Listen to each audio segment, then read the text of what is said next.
I want to talk to any of you Christians out there, and I'm not picking on you. I love you. I hope that you're open-minded to hear, okay? The good news is not what your church taught you. It was promised before through his prophets in the scriptures. And when Paul's talking, there wasn't any Matthew, Mark, Luke, John, etc. There was only the Tanakh, the Old Testament. So he's talking about good news that was spoken of by prophets. You're saying, well, the prophets talked about Messiah. Not a whole lot, and certainly not directly. What good news was being talked about? The good news that was given to Abraham. They said, you'll be the father of many Gentiles, many Goyim, many nations. And through your seed, all the nations will be blessed. Blessed with what? A relationship, a right relationship with the creator of all things. That's the biggest blessing that there could be, isn't it?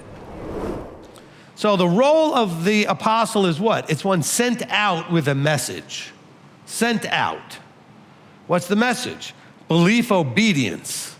He's out there to teach people about submission to, trust in, and obedience and guarding of the message from the above, the expectations of the above. We call that Torah observance. Because the Torah is not law. It has laws in it. It's instruction from above. Some of the instruction is do this, don't do that. There's more than that, of course, but it's instruction from above. So here's Paul. He just gave this great opening, who he is and where he's coming from, and you guys are set apart also. And he says, here's my blessing, my opening greeting to you.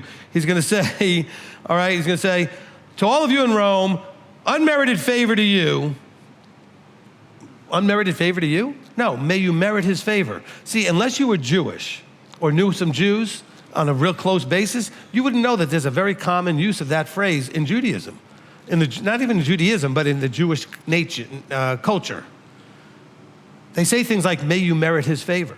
That's a blessing you say to people, may you merit his favor. But you came from the church where we don't merit anything. That's really dumb, okay? Because why would you deserve? Oh, well, we don't deserve. Then why would he give you anything? Because he wants to. Well, why do you want to give it to you? I don't know. What is it that their belief is being spoken of in all the world? And they're putting into action what they've been given to understand, and they trust and believe that there is a creator God, that there is a Messiah, the son of that creator God, that the creator has given us an understanding of his expectations and how we can do what is pleasing in his sight. And that belief then manifests by our taking action, like being here today on a Shabbat and on a Shabbat during a feast, because you're celebrating both. Because you believe that what he said in Leviticus 23 applies to you today. And you believe that that means you should take an action that shows visibly in the three-dimensional world that you believe that. But that's how we do things in the three-dimensional world. We have to do things that demonstrate what we believe. Isn't that what James said? He says, I will show you by my belief by the actions I take. He says the requirements are, I talk, you agree to do what I say. And he hasn't ever changed his mind. I promise you, you know what? I want to scare you right now. All you Christians especially, if you believe he changed his mind, you've got nothing to hope on. Because what makes you think he wouldn't change it on you? If he changed it already, if he changed it, those Jews, oh, those dumb Jews. All right, so now what do you think he's not going to say, those dumb Christians now? I mean, if he changed his mind and in a dispensational way say, well, okay, they blew it, it's your turn, well, you're blowing your turn too. And you're believing in something you really can't rely on. He's supposed to be, even in your songs, the solid rock. Okay, did you ever go outside and look at a rock and then go back a couple of days later and now it's a tree? Or it's an apple? Or it's something else? Or is it still the same rock? But listen, it's the power of deliverance to everyone who believes in obedience. Belief, obedience to the Jew first, because they were given it first, and then to the Greek also. So what did the Jews have first? Well, as Israel, or part of Israel, they had the covenant at Sinai with the teachings and the instructions, the Torah. So they had it first. He didn't say they had it first, and okay, that was that, and now you get this, the Greeks get something else. He said, whatever this, look, if you're standing there, like let's say I have got two people, and I'm handing out food, like we do in the food line here, and you're in line, I'm gonna give whoever's in front of me first, and I'm gonna give you second. Am I giving you something different?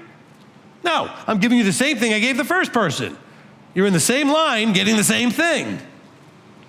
If I'm handing out, a slice of dessert or whatever it is, and let's say there's only one choice, I'm gonna give to you first, and then I'm gonna give the same thing to the one who's second.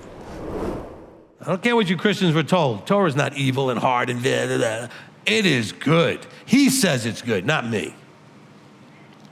As it is today, do you know that God doesn't change? Messiah doesn't change. He says, I am Yahweh, I change not. Messiah is the same yesterday, today, and forever. So if he says it's good for you always, then it's good for you always, to keep you alive. Now look what it says, yeah. Now remember, let's go back to verse 17. Don't move, but in verse 17 it says, for in it, this is in Romans, for in it the righteousness of Elohim is revealed from belief to belief. Look at verse 25. And it is righteousness for us when we guard to do all this command before Yahweh or Elohim. That's the command. He defines, not we define. He defines the terms. Your whole relationship that he wants is called a covenant relationship. Well, we're in the new covenant now. You don't even know what that is. You've been lied to. Okay? You've been lied to. Well, that was for them. No, it was for them first. It's for you second.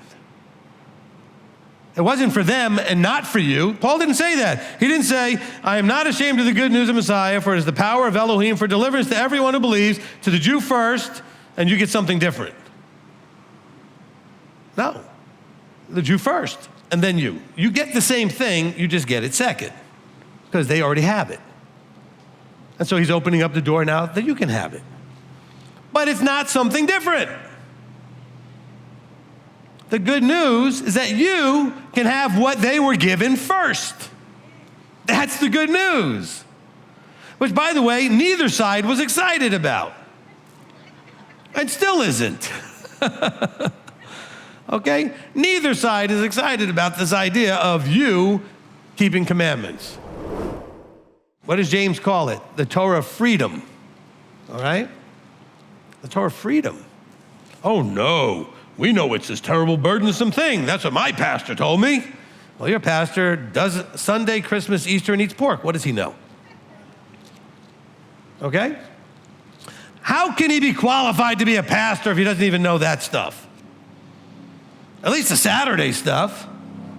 Go to your pastor and ask him why he, as a Baptist, Lutheran, Pentecostal, whatever you guys are, anything but Catholic, okay? I'll give the Catholic something in a minute. But if you're anything but Catholic, go ask him why you guys act like Catholics.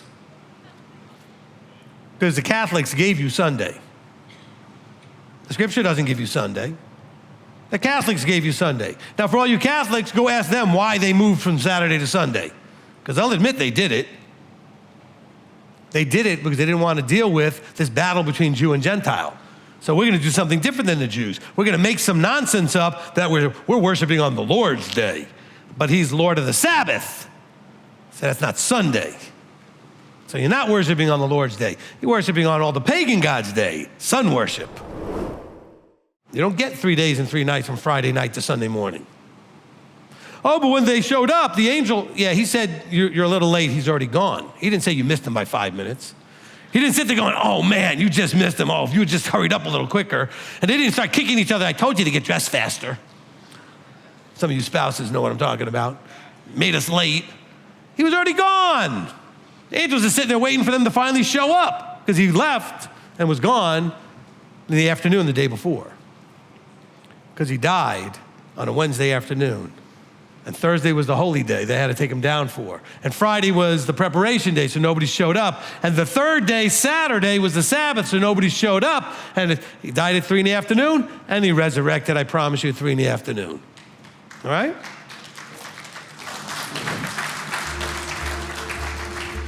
And the good news is you can be set free from all the lies you've been given.